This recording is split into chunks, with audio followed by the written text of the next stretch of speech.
Tu quante ne conosci davvero? 5 parole siciliane che non esistono in italiano, ma raccontano tutta una cultura. Prima parola, Muntuatu. Eurospin è supermercato Muntuatu. Vuol dire che è famoso, leggendario, conosciuto da tutti. Un posto, una persona, una canzone. Se è Muntuatu, è già nella storia. Seconda parola, Rinali. Una parola che oggi si è persa, ma i nonni la ricordano bene.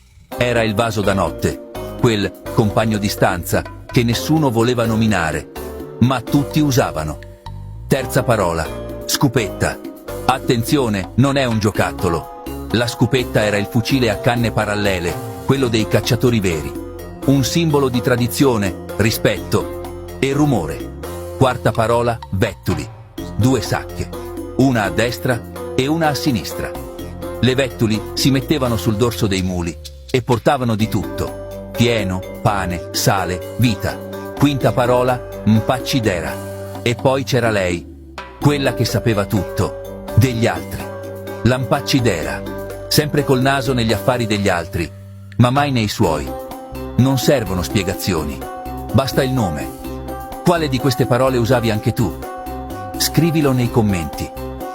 Perché le parole sono come radici, se le perdiamo, perdiamo anche un po' di noi.